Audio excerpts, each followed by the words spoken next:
ಈ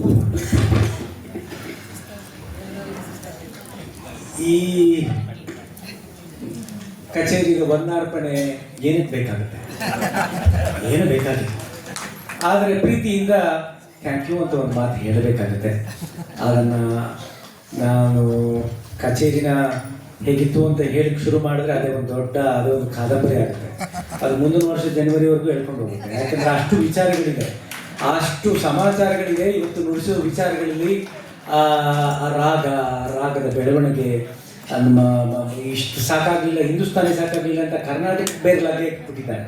ಹಾಗಾಗಿ ನಿರ್ವಧಿ ಸುಖ ಅದು ಬಿಟ್ಟರೆ ನಮ್ಮ ಎಲ್ಲ ಅಸಾಬೇರಿ, ತೋಡಿ, ಶಂಕರಾಭರಣ ಇವ್ಯಾವುದು ಜಾತಿ ದೂರ ಇಲ್ಲ ಪ್ರವೀಣ್ಜಿಗೆ. ಅವ್ರಿಗೆ ಏನು ಬೇಕಾದರೂ ನುಡಿಸುವಂಥ ಸಾಮರ್ಥ್ಯ ಅವರ ತಂದೆಯವರ ಆಶೀರ್ವಾದದಿಂದ ದೇವರು ಕೊಟ್ಟಿದ್ದೀರ.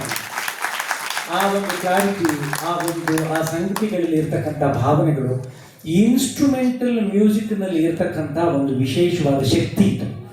ಯಾವುದೇ ಒಂದು ಸಾಹಿತ್ಯಕ್ಕೆ ಸಿಕ್ಕಾಕೊಳ್ಳೋದಿಲ್ಲ. ಅದು ಸಾಹಿತ್ಯ ಮಾತ್ರ ಯಾವುದೋ ಒಂದು ತೆಲುಗಾಗುತ್ತೆ, ಕನ್ನಡ ಆಗುತ್ತೆ, ತಮಿಳು ಆಗುತ್ತೆ. ಇನ್ಸ್ಟ್ರೂಮೆಂಟಲ್ ಮ್ಯೂಸಿಕ್ಕು ಎಲ್ಲವನ್ನೂ ಮೀರಿತ್ತು. ಹಾಗಾಗಿ ಜಾಗತಿಕ ಮಟ್ಟದಲ್ಲಿ ಎಲ್ಲಿ ಸಾಹಿತ್ಯ ಇರೋದಿಲ್ವೋ ಆ ಸಂಗೀತ ಜಗತ್ತಿನಲ್ಲಿ ಎಲ್ಲ ಕಡೆಯಲ್ಲೂ ದೊಡ್ಡದಾಗಿ ಪ್ರಚಾರ ಆಗೋದಕ್ಕೆ ಇದೇ ಕಾರಣ. ಮೋಟ್ಸಾರ್ಟ್ ಆಗಲಿ, ವಿವಾಲ್ಡಿ ಆಗಲಿ, ಈ ಒಂದು ಸಂಗೀತಗಳು ಇಡೀ ಪ್ರಪಂಚದಲ್ಲಿ ಏನಕ್ಕಿದೆ? ಇದೇ ಕಾರಣಕ್ಕೆ. ಭಾವನೆಗಳು, ಮನುಷ್ಯನ ಎಮೋಷನ್ಸು, ಆ ಸಂವೇದನೆಗಳು ಯಾವುದೇ ಭಾಷೆಗಿಂತ ಬಹಳ ಪವರ್ಫುಲ್ ಆಗಿರ್ತಕ್ಕಂಥ ಸಮಾಚಾರ. ಭಾಷೆ ಏನು ಮಾಡುತ್ತೆ? ಆ ಸಂವೇದನೆಗಳನ್ನು ಒಂದು ಭಾಷೆಯ ಒಂದು ಮೀಡಿಯಂನಲ್ಲಿ ಮಾತ್ರ ತಂದು ಹಿಡಿಯುತ್ತೆ. ಸಂಗೀತಕ್ಕಿಂತ ಇನ್ನೊಂದು ದೊಡ್ಡ ಭಾಷೆ ಬೇಕೇನೋ. ಹಾಗಾಗಿ ನೀವು ಸುಮ್ಮನೆ ನೋಡಿ, ನಮ್ಮ ಎಲ್ಲ ದೇವಾನುದೇವತೆಗಳು ಎಲ್ಲರ ಕೈನಲ್ಲೂ ಬರೀ ಇನ್ಸ್ಟ್ರೂಮೆಂಟೇ ಇದೆ. ಯಾವ ದೇವರು ವೋಕಲಿಸ್ಟ್ ಅಲ್ಲ, ಎಲ್ಲ ದೇವರು ಇನ್ಸ್ಟ್ರೂಮೆಂಟಲಿಸ್ಟ್ಗಳೇ. ದೇವರ ಶಿಷ್ಯರು ಮಾತ್ರ ವೋಕಲಿಸ್ಟ್ಗಳು. ನಾರದ, ತುಂಬೂರು ಇವರೆಲ್ಲ ದೇವರ ಶಿಷ್ಯರು. ಸರಸ್ವತಿ, ಕೃಷ್ಣ, ಈಶ್ವರ, ಡಮರುಗ, ವೀಣೆ ಎಲ್ಲವೂ ಇನ್ಸ್ಟ್ರೂಮೆಂಟು. ಹಾಗಾಗಿ ಇನ್ಸ್ಟ್ರೂಮೆಂಟಲ್ ಮ್ಯೂಸಿಕ್ಗೆ ಒಂದು ದೊಡ್ಡ ಪವರು ಅಂತ ನಾವು ಹೇಳ್ಕೊಳ್ಳೋದುಂಟು. ಅದು ಇರುವಂಥ ವಾಸ್ತವ. ಹಾಗಾಗಿ ಇದನ್ನು ನೀವು ಪ್ರವೀಣ್ ನುಡಿಸಿದ್ದನ್ನು ಇದು ಕನ್ನಡ ಅಂತ ಕರಿತೀರಾ, ತೆಲುಗು ಅಂತ ಕರಿತೀರಾ, ಸಂಸ್ಕೃತ ಅಂತ ಕರಿತೀರಾ, ಎಲ್ಲಕ್ಕಿಂತ ಮೀರಿತ್ತು. ಹಾಗಾಗಿ ಭಾರತೀಯ ಸಂಗೀತದ ಒಂದು ವೈಶಿಷ್ಟ್ಯತೆ, ಅದರ ಒಂದು ಪ್ರಭಾವ, ಅದರ ವ್ಯಾಪ್ತಿ ಯಾತಕ್ಕೆ ಅಷ್ಟು ದೊಡ್ಡದಾಗಿದೆ ಅಂತಂದರೆ ಯಾವ ರಿಹರ್ಸಲ್ಲು ಬೇಕಾಗಿರೋದಿಲ್ಲ. ಸುಮ್ಮನೆ ಕೇಳಿ, ಇವಾಗ ಯಾವುದೋ ಒಂದು ತೋಡಿ ನುಡಿಸಿ ಅಂತ ಕೇಳಿ, ಆ ಹಿಂದೂಸ್ತಾನಿ ಇವಾಗ ಶುರು ಮಾಡ್ತಾರೆ. ಸಿಂಧು ಬೈರವಿ, ದೇಶ್, ಕಮಾಸ್, ಅದು ಸಾಮರ್ಥ್ಯ. ಅಂದರೆ ಸುಮ್ಮನೆ ಒಂದು 2-3 ಯಾವುದೋ ಹಾಡುಗಳನ್ನು ಮನೆಯಲ್ಲಿ ಹೊಡ್ಕೊಂಡು ಬಂದು ಹೇಳ್ಬಿಡೋದು ಸಾಮರ್ಥ್ಯ ಅಲ್ಲ. ಅದು ಅದನ್ನು ಬೇರೆ ಎಲ್ಲ ಈಗ ಜನಪದ ಸಂಗೀತವೂ ಅದೇ ಥರ ಇದೆ, ಲೈಟ್ ಮ್ಯೂಸಿಕ್ಕು ಅದೇ ಥರ ಇದೆ. ಶಾಸ್ತ್ರೀಯ ಸಂಗೀತ ಅಂತಂದರೆ ಒಂದು ಸಾಮರ್ಥ್ಯ, ಒಂದು ಪಾಂಡಿತ್ಯ, ನಿರರ್ಗಳವಾಗಿ ಒಂದು ಯಾವುದೋ ಒಂದು ಭಾಷೆಯಲ್ಲಿ ನಿಂತ್ಕೊಂಡು ನಾವು ಸಂಭಾಷಣೆ ಮಾಡೋ ರೀತಿಯಲ್ಲಿ ಸಂಗೀತದಲ್ಲಿ ಹೇಳಬೇಕಾಗುತ್ತೆ. ಹಾಗಾಗಿ ಹಿಂದೂಸ್ತಾನಿ ಸಂಗೀತ ಯಾತಕ್ಕೆ ಇವತ್ತು ವಿಶ್ವಮಾನ್ಯತೆಯನ್ನು ಪಡೆದಿದೆ ಅಂತಂದರೆ ಅದರ ರಾಗದ ವೈಭವದಿಂದ. ಅದು ರಾಗ ಸಂಗೀತ. ನಮ್ಮ ಸಂಗೀತ ಅಂದರೆ ರಾಗ, ಅದರಲ್ಲಿ ಈ ಸಣ್ಣ ಪುಟ್ಟ ಕಂಪೋಸಿಷನ್ಸ್ಗಳು ಗೌಣ, ಆದರೆ ರಾಗವೇ ಪ್ರಧಾನ. ಅದರ ಒಂದು ಅತ್ಯದ್ಭುತವಾಗಿರ್ತಕ್ಕಂಥ ಒಂದು ಪ್ರಸ್ತುತಿ ಇವತ್ತು ನಾವು ಇವತ್ತಿನ ಕಚೇರಿನಲ್ಲಿ ನೋಡಿದ್ವಿ. 1-2 ಎಲ್ಲವೂ ಅತ್ಯಮೋಘವಾಗಿರ್ತಕ್ಕಂಥ ವಿಚಾರ. ನಾನು ಪ್ರವೀಣ್ ಜೊತೆ ಇರ್ತಕ್ಕಂಥ ನನ್ನ ಸ್ನೇಹದಿಂದ ಏನೋ ಪ್ರೀತಿಯಿಂದ ಹೇಳ್ತಾ ಇದ್ದೀನಿ ಅಂತ ಅಲ್ಲ, ಒಬ್ಬ ವಿದ್ವಾಂಸನಾಗಿ ನಾನು ಒಬ್ಬ ಕಲಾವಿದನಾಗಿ ಹೇಳ್ತಾಕಿರ್ತಕ್ಕಂಥ ಮಾತು ಇದು. ಹಾಗಾಗಿ ನಿಸ್ಸಂದೇಹವಾಗಿ ನಮ್ಮ ನಾಡಿನ ನಮ್ಮೆಲ್ಲರ ನಮ್ಮವರು ಅಂತ ನಾವು ಎದೆ ತಟ್ಟುಕೊಂಡು ಅತ್ಯಂತ ಹೆಮ್ಮೆಯಿಂದ ಹೇಳಬಹುದಾದಂಥ ಒಬ್ಬರು ದೊಡ್ಡ ಕಲಾವಿದರು ಪ್ರವೀಣ್. ಅವರು ನಾವು 100 ಕಚೇರಿ ಒಟ್ಟಿಗೆ ಮುಗಿಸಿದ್ವಿ.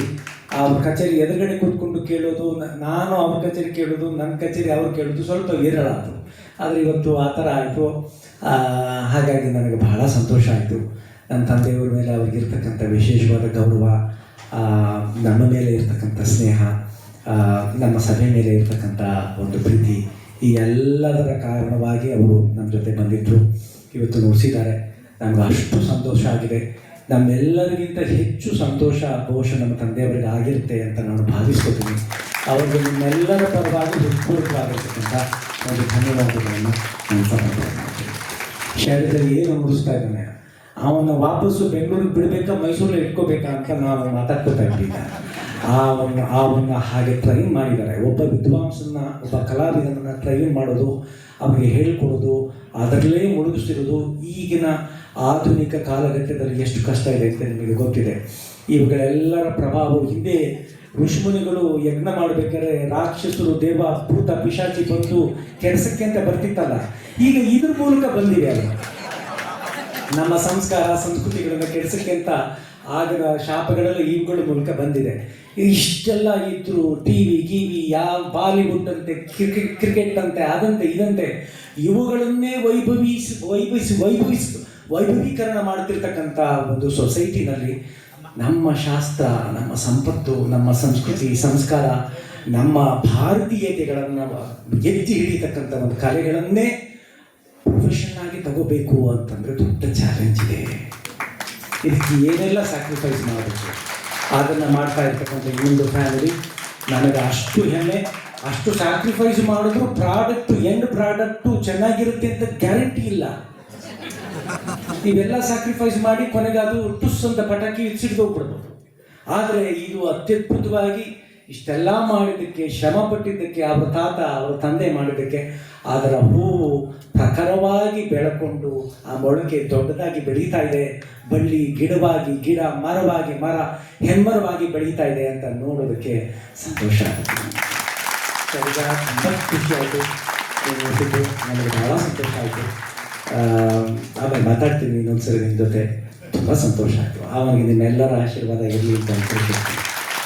ಅದಕ್ಕೆ ತಕ್ಕಾಗಿ ತಬಲ ಸುಮ್ಮನೆ ಏನೋ ಕೂತ್ಕೊಂಡು ಯಾವುದೋ ಒಂದು ಶಬ್ದ ಮಾಡುವಂಥದ್ದಲ್ಲ.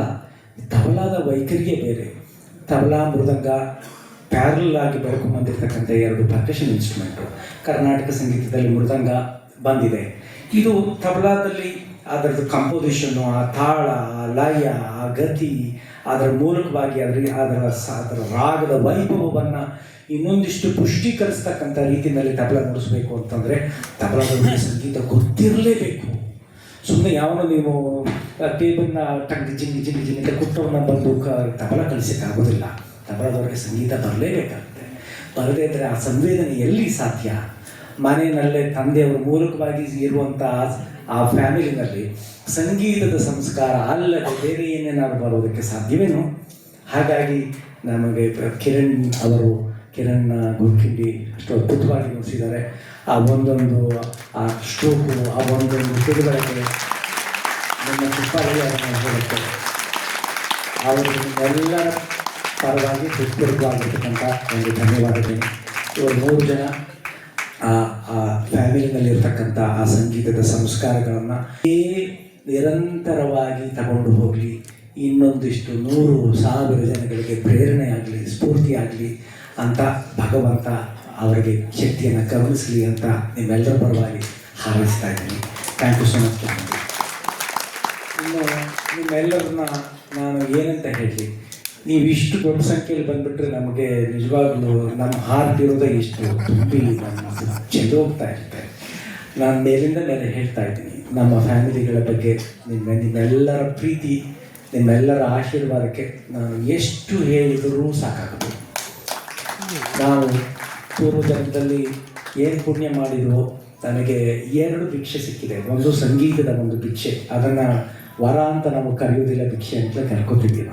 ನನ್ನ ತಂದೆ ಹಾಗೆ ಬೆಳೆಸಿದ್ದಾರೆ. ಇನ್ನೊಂದು ಭಿಕ್ಷೆ, ಇನ್ನೊಂದು ವರ, ಇನ್ನೊಂದು ಭಿಕ್ಷೆ ನಿಮ್ಮ ಎಲ್ಲರ ಪ್ರೀತಿ. ನಿಮ್ಮ ಎಲ್ಲರ ಪ್ರೀತಿ ನಮ್ಮಗಳ ಮೇಲೆ, ನಿಮ್ಮೆಲ್ಲರ ಗೌರವ ನಮ್ಮ ತಂದೆಯವರ ಮೇಲೆ. ನಮ್ಮ ತಂದೆಯವರ ಶಿಷ್ಯರು ಎಲ್ಲರೂ ಬಂದಿದ್ದಾರೆ. ಎಷ್ಟೊಂದು ಜನ ಬೆಂಗಳೂರಿಂದೆಲ್ಲ ಬಂದಿದ್ದಾರೆ. ವಿನಯ್, ನಮ್ಮ ರಕ್ಷಿತಾ, ಅನುರಾಗ್, ಎಷ್ಟು ಜನದ ಹೇಳಿ ನಾನು, ಎಲ್ಲರೂ ಬಂದಿದ್ದೀರಿ. ನಿಮ್ಮೆಲ್ಲರಿಗೆ ಇನ್ನೊಂದು ಸಿಸ್ಟು ನನ್ನ ಕೃತಜ್ಞತೆಗಳನ್ನು ನಮ್ಮ ಫ್ಯಾಮಿಲಿ ಪರವಾಗಿ, ನಾಗಣ್ಣನ ಪರವಾಗಿ, ನಮ್ಮ ತಾಯಿ ಪರವಾಗಿ ಇನ್ನೊಂದು ಸರಿ ಹೇಳ್ತೀನಿ. ಗಣ್ಯರೆಲ್ಲರೂ ಮುಂದೆ ಕೂತಿದ್ದಾರೆ. ನಮ್ಮ ಮಧುಸೂದನ್ ಸಾರಿಂದ ಪ್ರಾರಂಭ ಮಾಡಿ, ಪ್ರಭಾಕರ್ ಸಾರಿಂದ ಪ್ರಾರಂಭ ಮಾಡಿ, ನಿಮಗೆ ಒಬ್ಬೊಬ್ಬರನ್ನ ಹೇಳಕ್ಕೆ ಕೂತ್ಕೊಂಡ್ರೆ ನನಗೆ ಅದಕ್ಕೆ ಏನು ಹೇಳಿ ಅಂತಲೇ ಗೊತ್ತಾಗಲ್ಲ. ಮಜಣ ಅಂತ ಬಂದುಬಿಟ್ರೆ ನೀವು ನಾನು ಏನಂತ ಹೇಳಿ ಮಧು ಸರ್. ಆ ಸಂಗೀತ ನೀವೆಲ್ಲರೂ ಇರೋದ್ರಿಂದಲೇ ಸಂಗೀತ ಕಚೇರಿ ಕಳೆಗಟ್ಟುತ್ತೆ. ಇದು ಒಂದು ಥರ ಮರದ ಹಾಗೆ, ಒಂದು ಚಿಕ್ಕ ಬೀಜ ಬೆಳಿಬೇಕು ಸಂಗೀತದ ಸಂಸ್ಕಾರಗಳು ಅಂತಂದರೆ ಅದಕ್ಕೆ ಸರಿಯಾದ ನೀರು, ಗೊಬ್ಬರ, ಬಿಸಿಲು ಎಲ್ಲರೂ ಹೇಗೆ ಬೇಕು. ಹಾಗಾಗಿ ನಿಮ್ಮೆಲ್ಲರ ಸಹಕಾರ, ನಿಮ್ಮೆಲ್ಲರ ಪ್ರೀತಿಯೂ ಅಷ್ಟೇ ಅವಶ್ಯಕತೆ.